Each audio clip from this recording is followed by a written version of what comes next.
Olá pessoal, dando seguimento à série A Umbanda de Pena Branca, hoje nós vamos trazer a conversa 20, ocorrida no dia 8 de julho de 2024. O tema da conversa é a caridade e a dor que vem da rua. Antes, alguns esclarecimentos feitos pelo autor.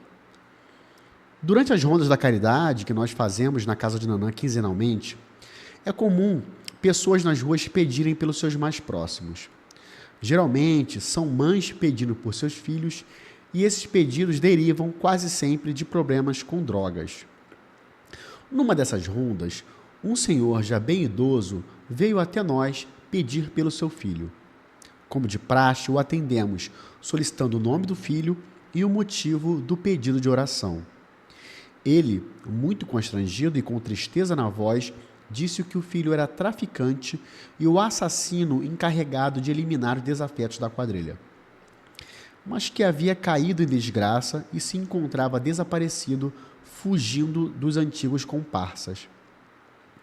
Com a postura mais serena possível, as anotações foram feitas e o caso encaminhado para nossa babá, para que colocasse aquele nome a cargo de quem pudesse intervir pelo rapaz.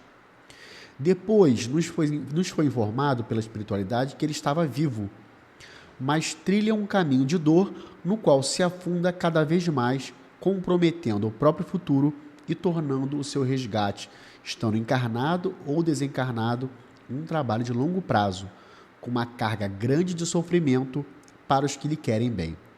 Então, o texto a seguir, ele traz esclarecimentos sobre esse episódio. Vamos ao texto. Salve o seu anjo guarda, salve o nosso terreiro, salve a nossa gira, salve o caboclo Jurupuã, salve o nosso gongá. Hoje vamos conversar sobre o trabalho de assistência social aos mais necessitados e nos seus desdobramentos, muitas vezes inesperados e surpreendentes para quem não faz ideia dos dramas que se escondem por detrás de máscaras de tristeza estampadas nas faces das pessoas. São casos que surgem em meio ao atendimento das necessidades comuns que se transformam em material a ser analisado com atenção para que se tenha, em situações assemelhadas, o melhor comportamento ou se façam observações que venham melhorar o trabalho que executamos. Vamos começar nos detendo ao pedido de uma pessoa que sofre não só pelo pão que lhe falta à mesa, mas por algo ainda mais precioso que se foi diante dos seus olhos. Considera perdido, mas nutre uma tênue esperança de reverter um quadro que seu coração sente irreversível. Estou falando do homem que pediu oração pelo filho que está perdido, aproveitando para falar também sobre a caridade, de como ela se desdobra em oportunidades que, na sua prática, se apresentam de forma crua, direta. É muito triste a situação desse pai, e constrangedora também, ter que fazer esse tipo de pedido. Ele traz uma carga de negatividade grande e o incômodo de ter que admitir não ter conseguido mostrar para o filho o caminho da retidão, porque em algum momento se perderam um do outro. Agora, o pai pede que os outros auxiliem a resgatar o filho que está em erro e a quem não consegue mais ajudar por estar muito longe, fora do seu alcance. Nesse momento, se justifica a importância dos Exus como força de trabalho qualificada, a mão longa da caridade que vai a lugares muito difíceis e agressivos. Muitos terreiros viram o rosto para esses trabalhadores, mas em casos como esse que se apresentou para nós, só eles podem cuidar da limpeza da gira e do caminho dessa pessoa, sempre entendendo que o resgate passa pelo desejo pessoal de trilhar o caminho das coisas corretas. A partir daí, o processo inicial de busca e proteção, caso ele de fato queira sair de onde está, passa pelo esforço que gera o merecimento e, em consequência, a intercessão das forças do bem. Mesmo estando ainda encarnado, o acesso a ele se torna inviável por conta dos espíritos que atraiu para perto de si e hoje comandam a sua vida, suas atitudes e tomadas de decisão. Mantém-no isolado, preso pela baixa vibração, comprometendo seriamente o seu futuro. Para esse caso específico, o nosso terreiro pouco pode ajudar de forma efetiva, mas certamente colaboraremos com o esforço coletivo para resgatar essa pessoa que caminha pela escuridão. Tudo isso é uma das tantas maneiras de se fazer a caridade. Essa palavra de poucas letras guarda uma grande variedade de situações, aspectos e também de busca por soluções, como no caso sobre o qual estamos falando. Fazer a caridade se desdobra em situações impensáveis. Muitas vezes se percorre um longo caminho porque as necessidades não se apresentam de uma única maneira, nem se resolvem em um único movimento. A caridade permite pedir ajuda quando não há mais forças para lutar solitariamente, com a mesma dedicação com que se volta para as necessidades de subsistência comuns a todos. São campos distintos, mas igualmente importantes e estão fortemente ligados. No campo da assistência social, prioriza as coisas do dia a dia pela sobrevivência e dignidade. O mundo continua o mesmo, as pessoas seguem sofrendo das mesmas coisas, passando pelas mesmas provações. Lugares como nosso terreiro são faróis que indicam um caminho, talvez não o preferido para aquela pessoa, mas o único possível naquele momento. Tudo isso nasce de um mandamento conhecido por todos nós, pois está escrito no muro que separa as coisas do mundo das coisas de Oxalá que estão dentro do nosso terreiro, solo sagrado, preservado para a prática do bem e da caridade. A caridade nos mostra muitas maneiras de amar o próximo, e amando o próximo, amamos a Oxalá, assim se cumprindo o mandamento grafado no muro do nosso terreiro. No nosso terreiro, no muro dele está escrito: Deus é amor. Voltando ao texto. Essa é uma ideia importante para exercitarmos em razão do trabalho, nas ruas, que é entender que precisamos estar em Oxalá, ou seja, estarmos perfeitamente integrados a esse amor fraterno e poderoso para bem executarmos o que temos de fazer. Não basta ter conhecimento desse amor, é preciso fazer parte desse amor e fazê-lo chegar a quem precisa dele. É isso que irá nos proteger das coisas mundanas, apesar de elas chegarem até nós pela necessidade que se mostra de diversas formas junto a uma carga grande de sofrimento. No caso das ruas, Oxalá se apresenta na assistência oferecida, seja ela social em suas graduações ou religiosa. Precisamos estar perfeitamente integrados ao amor de Oxalá para que esse amor inunde os locais por onde passarmos. Essa luz precisa resplandecer como uma marca que sinaliza uma porta que se abre para o recebimento das bênçãos do alto, clara o suficiente para que seja perceptível aos que sofrem e não têm a quem recorrer. São circunstâncias da vida que nos mostram um caminho de adequação às necessidades com as quais iremos nos deparar nas ruas. Quando voltarem as giras de atendimento à assistência, outros casos se apresentarão, igualmente importantes, talvez de raízes outras que não venham de pobreza extrema que derrota, não assinalam futuro e precisa ser confrontada por meio do incentivo e do compartilhamento. Só conseguiremos fazer isso se estivermos verdadeiramente dentro do amor de Oxalá, pois a entrega desse amor deve ser forte e intensa o suficiente para tirar alguém da prostração e fazê-lo voltar a sonhar com dias melhores.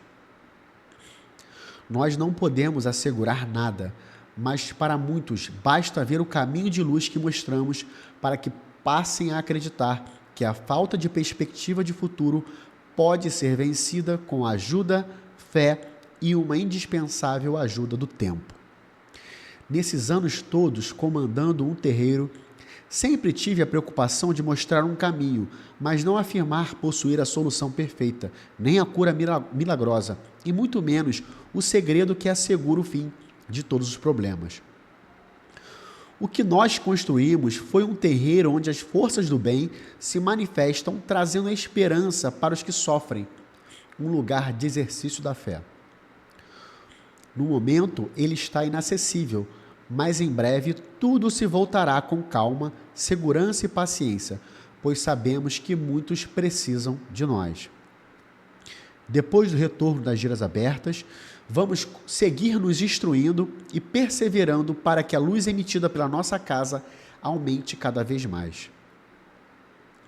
Caso o rebanho de necessitados cresça, cada um deve oferecer o melhor que puder. Por isso, o aperfeiçoamento constante. Com essas comunicações que divido com todos, seguiremos exercitando a melhora do nosso trabalho na caridade, levantando temas e falando sobre como podemos melhorar sempre e cada vez mais. Nós nunca paramos de trabalhar e também de evoluir, porque o caminho da evolução é o trabalho.